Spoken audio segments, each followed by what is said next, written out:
Hello everyone, আসসালামু আলাইকুম। Welcome back to my channel. সবাই কেমন আছেন? আশা করি সবাই ভালো আছেন। কাছে এবং দূরে, দেশে এবং দেশের বাইরে যে যেখান থেকে আমার ব্লগ ভিডিও দেখতেছেন, আবারও ওয়েলকাম জানাচ্ছি সবাইকে। সব সময়ের মতো আমি আজও আরও একটি ডেইলি ব্লগ আপনাদের সাথে শেয়ার করতেছি। আশা করি সবাই শেষ পর্যন্ত আমার সাথেই থাকবেন। সব সময়ের মতো আমি আজও বলি, যারা যারা এখনও আমার চ্যানেলটিকে সাবস্ক্রাইব করেননি, সাবস্ক্রাইব করে আমার পাশে থাকবেন প্লিজ। আর যারা করে ফেলেছেন তাদেরকে অসংখ্য ধন্যবাদ। আর যারা আমার পেজে দেখতেছেন, আমার পেজটিকে ফলো করে রাখবেন। আর লাইক, কমেন্ট, শেয়ার করতে ভুলবেন না প্লিজ। সবাই বেশি বেশি করে শেয়ার করবেন আর আমার সাথেই থাকবেন। আজ দুপুরের জন্য আমি কচুর ডগা ভুনা করতেছি আর লইট্টা মাছ রান্না করতেছি। তো কচুর ডগা আপনারা কারা কিভাবে রান্না করেন আমাকে কমেন্টে জানাবেন আর কি। আসলে অনেক দিন হয়েছে যে আমি আমার বিয়ের আগে আমার আম্মু কচুর ডগা রান্না করতো, অনেক মজা হইতো তখন। তো সেই থেকে আসলে কিভাবে রান্নাটা করতো আমি জানি না। তো এখন আমার এখানে শ্বশুরবাড়ি তো করে, তবে মশলা মরিচ সব কিছু কষায় ভাজির মতো করে করে, ওইটা আমার ভালো লাগে না।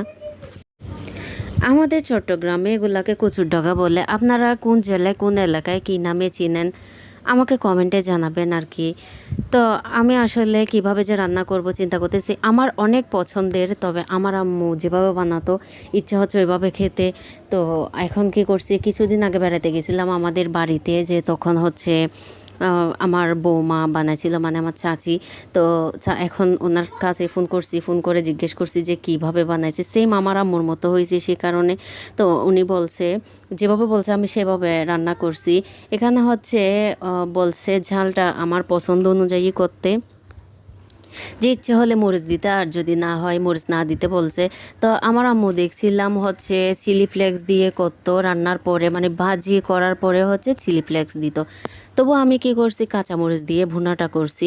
খেতে অনেক মজা হয়েছে। আপনারা যদি করে থাকেন এভাবে তো যে বুঝতে পারবেন, আর যদি না করে থাকেন তাহলে করে দেখবেন, আশা করে অনেক ভালো লাগবে।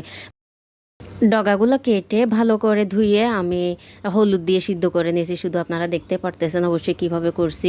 এখানে আর কিছু দিব না, শুধু আমি যখন ভুনা করব শুধু লবণ দিব। আর ফ্রিজে আমার আম ছিল, কাঁচা আম কুচি কুচি করে আম কেটে দিয়েছি। যেহেতু টক একটু না একটুই তো দিতে হবে, না হয় গলা চুলকাবে। আম যদি না থাকে তাহলে আপনারা লেবু বলেন, তেঁতুল বলেন, যে কোনো কিছু দিতেই হবে, না হয় টক পাতা আছে। তো টক পাতা দিলেও কিন্তু খেতে ভালো লাগে।